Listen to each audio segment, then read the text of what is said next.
ಸ್ನೇಹಿತರ, ಈಗ ನೀವು ಗಣೇಶನ ಮೂರ್ತಿ ನೋಡ್ತಾ ಇದ್ದೀರಾ. ಈ ಗಣೇಶನ ಮೂರ್ತಿ ನೋಡಿದ ಮೇಲೆ ನಿಮ್ಮ ತಲೆಯಲ್ಲಿ ಸಾವಿರಾರು ಪ್ರಶ್ನೆಗಳು ಹುಟ್ಟೋದು ಮಾತ್ರ ಖಂಡಿತ ಸತ್ಯ. ಅತಿ ಎತ್ತರದ ಬೆಟ್ಟದ ತುದಿಯಲ್ಲಿ ಗಣೇಶ ದೇವರ ಮೂರ್ತಿಯನ್ನು ಪ್ರತಿಷ್ಠಾಪನೆ ಮಾಡಿದ್ದು ಯಾರು? ಭಕ್ತಾದಿಗಳು ಹೇಗೆ ಈ ಮೂರ್ತಿಯ ದರ್ಶನ ಮಾಡಬೇಕು? ಈ ಗಣೇಶ ದೇವರ ಮೂರ್ತಿಗೆ ಪ್ರತಿದಿನ ಪೂಜೆ ನಡೆಯುತ್ತಾ? ಈ ಎಲ್ಲ ಪ್ರಶ್ನೆಗಳು ನೀವು ಖಂಡಿತ ಕೇಳುತ್ತಾ ಇದ್ದೀರಾ. ಇದಕ್ಕೆಲ್ಲ ಉತ್ತರ ಈ ವಿಡಿಯೋದಲ್ಲಿ ಸಿಗುತ್ತೆ. ಇಂದಿಗೂ ಗಣೇಶ ದೇವರ ಮೂರ್ತಿಯಲ್ಲಿ ನಡೆಯುತ್ತಿರುವ ಪವಾಡ ಖಂಡಿತ ನಿಮ್ಮನ್ನೆಲ್ಲರೂ ವಿಸ್ಮಯ ಚಕಿತರನ್ನಾಗಿ ಮಾಡಿಬಿಡುತ್ತೆ. ಬೆಟ್ಟದ ತುದಿಯಲ್ಲಿ ನೆಲೆಸಿರುವ ಈ ಅತಿ ದೊಡ್ಡ ಗಣೇಶನ ಮೂರ್ತಿಯ ಬಗ್ಗೆ ಭಾರತ ದೇಶದ 96% ಜನತೆಗೆ ಗೊತ್ತೇ ಇಲ್ಲ. ಈ ವಿಡಿಯೋ ಮುಖಾಂತರ ನಿಮಗೆ ಒಂದು ಅದ್ಭುತ ಮಾಹಿತಿ ಸಿಗೋದು ಮಾತ್ರ ಖಂಡಿತ ಸತ್ಯ. ದಯವಿಟ್ಟು ಯಾರು ವಿಡಿಯೋನ ಸ್ಕಿಪ್ ಮಾಡಬೇಡಿ, ಪೂರ್ತಿ ನೋಡಿ. ಹಾಗೆ ಈ ವಿಡಿಯೋಗೆ ಒಂದು ಲೈಕ್ ಕೊಡಿ ಮತ್ತು ಬಂಧು ಮಿತ್ರರಿಗೂ ಈ ವಿಡಿಯೋನ ಶೇರ್ ಮಾಡಿ ನಿಮ್ಮ ಅಭಿಪ್ರಾಯ ಅನಿಸಿಕೆಗಳನ್ನು ಕಮೆಂಟ್ ಮೂಲಕ ತಿಳಿಸಿ.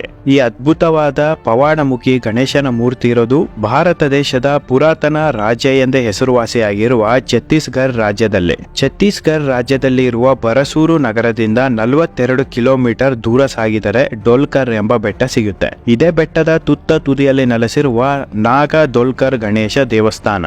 2ನೇ ಶತಮಾನದಲ್ಲಿ ಇಡೀ ಭಾರತ ದೇಶವನ್ನು ಆಳ್ವಿಕೆ ಮಾಡುತ್ತಾ ಇದ್ದ ನಾಗ ಸಾಮ್ರಾಜ್ಯ ಈ ಬೆಟ್ಟದ ಮೇಲೆ ಅತ್ಯಂತ ಶಕ್ತಿಶಾಲಿಯಾದ ನಾಗ ಗಣಪತಿಯನ್ನು ನಿರ್ಮಾಣ ಮಾಡುತ್ತಾರೆ. ಇದೇ ಭಾರತ ದೇಶದ ಮೊದಲ ಮತ್ತು ಏಕೈಕ ನಾಗ ಗಣಪತಿ. ಈ ನಾಗ ಗಣಪತಿಯು ಸಾವಿರಾರು ಕೆಜಿ ತೂಕ ಇದೆ ಮತ್ತು 4 ಅಡಿ ಎತ್ತರ ಇದೆ. ಈ ನಾಗ ಗಣಪತಿಯ ಕಲ್ಲು ಖಂಡಿತವಾಗಿಯೂ ಸಾಮಾನ್ಯ ಕಲ್ಲಲ್ಲ. ಇಂದಿಗೂ ಈ ರೀತಿಯ ಕಲ್ಲು ಪ್ರಪಂಚದಲ್ಲಿ ಎಲ್ಲಿ ಹುಡುಕಿದರೂ ಸಿಗೋದಿಲ್ಲ ಅಂತ ವಿಜ್ಞಾನಿಗಳೇ ಹೇಳಿದ್ದಾರೆ. ಈ ನಾಗ ಗಣಪತಿಯ ವಿಗ್ರಹ ಸಿಕ್ಕಿದ್ದು 1924ನೇ ಇಸವಿಯಲ್ಲಿ. ಸುಮಾರು ವರ್ಷಗಳಿಂದ ಈ ಗಣಪತಿಗೋಸ್ಕರ ರಾಜರು, ಬ್ರಿಟಿಷರು, ಸಾಮಾನ್ಯ ಜನರು ಕೂಡ ಹುಡುಕಾಟ ನಡೆಸ್ತಾರೆ, ಆದರೆ ಯಾರಿಗೂ ಸಿಕ್ಕಿರಲ್ಲ. 1924ರಲ್ಲಿ ಛತ್ತೀಸ್ಗಢ ರಾಜ್ಯದಲ್ಲಿ ಅತಿ ದೊಡ್ಡ ಭೂಕಂಪ ಸಂಭವಿಸುತ್ತೆ. ಸುಮಾರು 100 ಜನ ಪ್ರಾಣ ಕೂಡ ಕಳೆದುಕೊಳ್ಳುತ್ತಾರೆ. ಭೂಕಂಪಕ್ಕೆ ಒಳಗಾದ ಡೋಲ್ಕರ್ ಬೆಟ್ಟ 4 ಭಾಗವಾಗಿ ಒಡೆದು ಕೆಳಗೆ ಬೀಳುತ್ತೆ. ಒಂದು ಭಾಗ ಮಾತ್ರ ಹಾಗೆ ಉಳಿಯುತ್ತೆ, ಏನೂ ಆಗಲ್ಲ. ಇದೇ ನಾಗ ಗಣೇಶ ದೇವರ ಮೂರ್ತಿ ಇರುವ ಡೋಲ್ಕರ್ ಬೆಟ್ಟ. ಈ ನಾಗ ಗಣೇಶ ದೇವರ ದರ್ಶನ ಮಾಡೋದು ಅಷ್ಟು ಸುಲಭದ ಮಾತಲ್ಲ.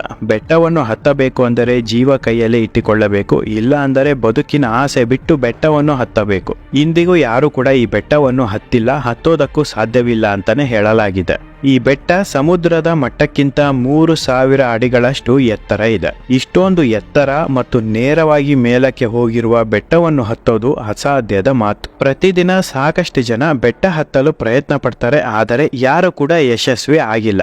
ನಾಗ ಗಣಪತಿ ನೆಲೆಸಿರುವ ಡೋಲ್ಕರ್ ಬೆಟ್ಟದಿಂದ 100 ಮೀಟರ್ ದೂರದಲ್ಲಿ ಮತ್ತೊಂದು ಬೆಟ್ಟ ಕಂಡು ಬರುತ್ತೆ. ಈ ಬೆಟ್ಟದ ಹೆಸರು ಬಸ್ತಾರ್ ಬೆಟ್ಟ. ಈ ಬಸ್ತಾರ್ ಬೆಟ್ಟವನ್ನು ಯಾರು ಬೇಕಾದ್ರೂ ಸುಲಭವಾಗಿ ಹತ್ತಬಹುದು.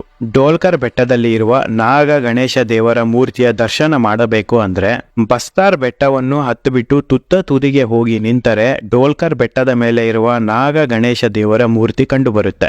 ಜನಸಾಮಾನ್ಯರು ಡೋಲ್ಕರ್ ಬೆಟ್ಟವನ್ನು ಹತ್ತೋದನ್ನ ಸಂಪೂರ್ಣವಾಗಿ ನಿಷೇಧಿಸಲಾಗಿದೆ. ಬಸ್ತಾರ್ ಬೆಟ್ಟವನ್ನು ಹತ್ತಬೇಕು, ಗಣೇಶ ದೇವರ ಮೂರ್ತಿಯ ದರ್ಶನ ಮಾಡಬೇಕು. ಇದು ಬಿಟ್ಟರೆ ಬೇರೆ ದಾರಿ ಇಲ್ಲ. 2012ನೇ ಇಸವಿಯಲ್ಲಿ ಆರ್ಕಿಯಾಲಜಿ ಡಿಪಾರ್ಟ್ಮೆಂಟ್ ತಂಡ ಸ್ಪಷ್ಟಪಡಿಸುತ್ತೆ, ಡೋಲ್ಕರ್ ಬೆಟ್ಟದ ಮೇಲೆ ನೆಲೆಸಿರುವ ಗಣಪತಿ ನಾಗ ಸಾಮ್ರಾಜ್ಯದಲ್ಲಿ ನಿರ್ಮಾಣವಾಗಿರುವ ಗಣಪತಿ ಅಂತ. ನಂತರದ ದಿನಗಳಲ್ಲಿ ಈ ಗಣಪತಿಗೆ ಸರ್ಕಾರದಿಂದ ಪೂಜೆ ವ್ಯವಸ್ಥೆ ಕೂಡ ಆರಂಭ ಆಗುತ್ತೆ. ಛತ್ತೀಸ್ಗಢ ರಾಜ್ಯದ ಸರ್ಕಾರದಿಂದಲೇ ಈ ಗಣೇಶ ದೇವರ ಮೂರ್ತಿಗೆ ಪೂಜೆ ವ್ಯವಸ್ಥೆ ಏರ್ಪಾಡು ಮಾಡಲಾಗುತ್ತೆ. ವಾರದಲ್ಲಿ 4 ದಿನ ಹೆಲಿಕಾಪ್ಟರ್ ಮುಖಾಂತರ ಪುರೋಹಿತರು ಡೋಲ್ಕರ್ ಬೆಟ್ಟಕ್ಕೆ ಬಂದು ಪೂಜೆ ನೆರವೇರಿಸಿ ಮತ್ತೆ ವಾಪಸ್ ಹೋಗ್ತಾರೆ. ಈ ಬೆಟ್ಟದ ತುದಿಯಲ್ಲಿ ಕೇವಲ 2 ನಿಲ್ಲುವಂತಹ ಜಾಗ ಇದೆ ಅಷ್ಟೇ. ಸ್ವಲ್ಪ ಯಾಮಾರಿದ್ರು ಅಪಾಯ ಕಟ್ಟಿಟ್ಟ ಬುತ್ತಿ ಅಂತಾನೆ ಹೇಳಬಹುದು. 2ನೇ ಶತಮಾನದಲ್ಲಿ ನಾಗ ಸಾಮ್ರಾಜ್ಯದ ರಾಜ ಈ ಗಣಪತಿಯನ್ನು ಕೇವಲ ಮಂತ್ರಗಳ ಮುಖಾಂತರ ನಿರ್ಮಾಣ ಮಾಡಿದ್ದಾರೆ ಅಂತ ಹೇಳಲಾಗಿದೆ. ಈ ಗಣಪತಿಯನ್ನು ಯಾರು ಕೂಡ ಬೆಟ್ಟದ ಮೇಲೆ ಬಂದು ಕೆತ್ತನೆ ಮಾಡಿಲ್ಲ. ಈ ನಾಗ ಗಣಪತಿಯ ಒಂದು ಚಮತ್ಕಾರ ಮತ್ತು ವಿಸ್ಮಯ ಏನಪ್ಪಾ ಅಂದರೆ, ನಾಗ ಸಾಮ್ರಾಜ್ಯದ 21 ಚಿಹ್ನೆಗಳನ್ನು ರಂಗೋಲಿ ಮುಖಾಂತರ ಬೆಟ್ಟದ ಮೇಲೆ ಗಣಪತಿಯ ಮುಂದೆ ಬಿಡಿಸಬೇಕು. ನಂತರ ಗಣಪತಿ ಮೂರ್ತಿಯು 365 ಡಿಗ್ರಿಯಲ್ಲಿ ಒಂದು ಸುತ್ತು ಸುತ್ತುತ್ತೆ. ಗಣಪತಿ ಒಂದು ಸುತ್ತು ಸುತ್ತುವಾಗ ಮನಸ್ಸಿನಲ್ಲಿ ಏನೇ ಒಳ್ಳೆಯದನ್ನು ಬೇಡಿಕೊಂಡಿದ್ದರೂ ಖಂಡಿತವಾಗಿಯೂ ನೆರವೇರುತ್ತೆ ಅಂತ ಹೇಳ್ತಾರೆ. ಇದೇ ಕಾರಣಕ್ಕೆ ಪ್ರತಿದಿನ ಏನಿಲ್ಲ ಅಂದರೂ 100ಕ್ಕೂ ಹೆಚ್ಚು ಜನ ಬೆಟ್ಟ ಹತ್ತುವ ಪ್ರಯತ್ನ ಪಡ್ತಾ ಇದ್ರು, ಆದರೆ ಸಾಕಷ್ಟು ಅನಾಹುತಗಳು ಸಂಭವಿಸುತ್ತೆ. ಹಾಗಾಗಿ ಛತ್ತೀಸ್ಗಢ ರಾಜ್ಯ ಸರ್ಕಾರ ಬೆಟ್ಟ ಹತ್ತೋದನ್ನ ಸಂಪೂರ್ಣವಾಗಿ ನಿಷೇಧ ಮಾಡಿದ್ದಾರೆ. ಆರ್ಕಿಯಾಲಜಿ ಡಿಪಾರ್ಟ್ಮೆಂಟ್ ತಂಡ ಹೆಲಿಕಾಪ್ಟರ್ ಮುಖಾಂತರ 2012ರಲ್ಲಿ ವರ್ಷದಲ್ಲಿ ಡೋಲ್ಕರ್ ಬೆಟ್ಟದ ಮೇಲೆ ಇಳಿದು ಎಲ್ಲಾ ರೀತಿಯ ರಿಸರ್ಚ್ ಮಾಡಿ ರಿಪೋರ್ಟ್ ಕೊಡುತ್ತಾರೆ.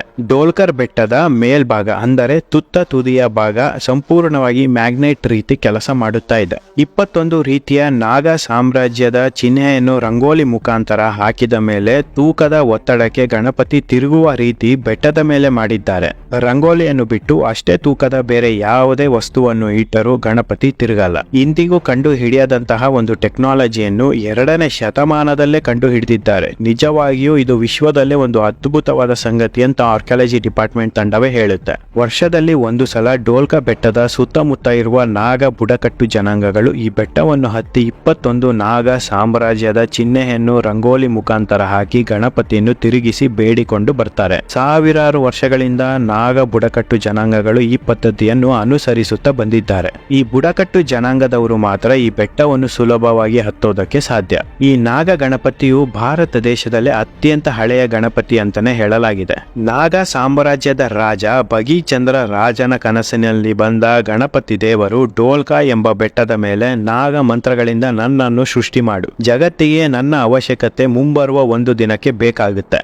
ಮುಂದೊಂದು ದಿನ ಭೂಮಿ ಮೇಲೆ ನಡೆಯುವ ಅತಿ ದೊಡ್ಡ ಕಾರ್ಯಕ್ಕೆ ನಾನು ಬೆಟ್ಟದ ಮೇಲೆ ನೆಲೆಸಲೇಬೇಕು. ಈ ಕಾರ್ಯ ನೆರವೇರಿದ ತಕ್ಷಣ ಬೆಟ್ಟದ ಮೇಲಿಂದ ನಾನು ಹೊರಟು ಹೋಗ್ತೇನೆ ಅಂತ ಹೇಳ್ತಾರೆ. ನಂತರ ಸ್ವತಃ ರಾಜರೇ ಡೋಲ್ಕರ್ ಬೆಟ್ಟಕ್ಕೆ ಬಂದು ಸಾಕಷ್ಟು ದಿನಗಳ ತನಕ ಬೆಟ್ಟದ ಮೇಲೆ ಒಂಟಿಯಾಗಿ ತಪಸ್ಸು ಮಾಡಿ ಸಂಪೂರ್ಣ ಮಂತ್ರಗಳ ವಿದ್ಯೆಯನ್ನು ಶಿವ ಪರಮಾತ್ಮನ ವರ ಮುಖಾಂತರ ಪಡೆದ ನಂತರ ಮಂತ್ರವನ್ನು ಪಠಿಸಿ ನಾಗ ಗಣಪತಿಯನ್ನು ಸೃಷ್ಟಿ ಮಾಡ್ತಾರೆ. ನಂತರ ನಿಜವಾದ ನಾಗರ ಹಾವು ಬಂದು ಗಣಪತಿ ಹೊಟ್ಟೆಯನ್ನು ಸುತ್ತಿಕೊಳ್ಳುತ್ತೆ. ಈಗಲೂ ಬೆಟ್ಟದ ಸುತ್ತಮುತ್ತ ಸಾಕಷ್ಟು ನಾಗರ ಹಾವುಗಳು ಕಂಡುಬರುತ್ತೆ. 2015ರಲ್ಲಿ ಗಣಪತಿಯ ಮುಂದೆ ನಾಗರ ಹಾವು ಮಲಗಿರೋದು ಕೂಡ ಕಂಡುಬರುತ್ತೆ. ಕಳೆದ 2-3 ತಿಂಗಳಿಂದ ಈ ನಾಗ ಗಣಪತಿಯ ಬಗ್ಗೆ ಸಾಕಷ್ಟು ಜನಗಳಿಗೆ ಗೊತ್ತಾಗುತ್ತಿದೆ. ಸಾಕಷ್ಟು ಪ್ರಸಿದ್ಧಿಯನ್ನು ಪ್ರತಿ ನಿಮಿಷ ಪ್ರತಿ ದಿನವೂ ಹೆಚ್ಚಾಗುತ್ತಲೇ ಇದೆ. 4 ತಿಂಗಳ ಹಿಂದಷ್ಟೇ ಕೇವಲ 50ರಿಂದ 100 ಜನ ಪ್ರತಿದಿನ ಬರ್ತಾ ಇದ್ರು. ಆದರೆ ಈ ಗಣಪತಿಯನ್ನು ವೀಕ್ಷಣೆ ಮಾಡೋದಕ್ಕೆ ಈಗ ಬರುತ್ತಿರುವ ಜನಗಳ ಸಂಖ್ಯೆ ಪ್ರತಿದಿನ 4,000ಕ್ಕೂ ಹೆಚ್ಚು ದಾಟಿದೆ. ಸರ್ಕಾರಕ್ಕೆ ಪ್ರವಾಸಿಗರು ಮತ್ತು ಭಕ್ತಾದಿಗಳು ಇಲ್ಲಿಗೆ ಬರೋದನ್ನ ತಡೆಯೋದಕ್ಕೆ ತುಂಬಾ ಕಷ್ಟ ಆಗುತ್ತಾ ಇದೆ. ಸ್ನೇಹಿತರೆ, ಈ ವಿಡಿಯೋ ನೋಡುತ್ತಿರುವ ವೀಕ್ಷಕರು ಯಾರಾದರೂ ಛತ್ತೀಸ್ಗಢ ರಾಜ್ಯಕ್ಕೆ ಹೋದರೆ ಈ ಗಣಪತಿ ದೇವರ ದರ್ಶನ ಮಾಡೋದನ್ನ ಮರೆಯಬೇಡಿ. ಸಂಪೂರ್ಣ ವಿಳಾಸ Google map location description box ನಲ್ಲಿ ಇರುತ್ತೆ, ಚೆಕ್ ಮಾಡ್ಕೊಳ್ಳಿ. ನಿಮಗೆ ಈ ವಿಡಿಯೋ ಇಷ್ಟ ಆಗಿದ್ರೆ ದಯವಿಟ್ಟು ಒಂದು ಲೈಕ್ ಕೊಡಿ, ಶೇರ್ ಮಾಡಿ, ಸಬ್ಸ್ಕ್ರೈಬ್ ಮಾಡಿ, ಪಕ್ಕದಲ್ಲೇ ಇರುವ ಬೆಲ್ ಐಕಾನ್ ಪ್ರೆಸ್ ಮಾಡೋದನ್ನ ಮರೆಯಬೇಡಿ. ಇದೇ ರೀತಿ ಇಂಟ್ರೆಸ್ಟಿಂಗ್ ವಿಚಾರದೊಂದಿಗೆ ಖಂಡಿತ ಮತ್ತೆ ಮುಂದಿನ ವಿಡಿಯೋದಲ್ಲಿ ಸಿಗ್ತೇನೆ. ಅಲ್ಲಿವರೆಗೂ ಎಲ್ಲರಿಗೂ ಶುಭ ದಿನ.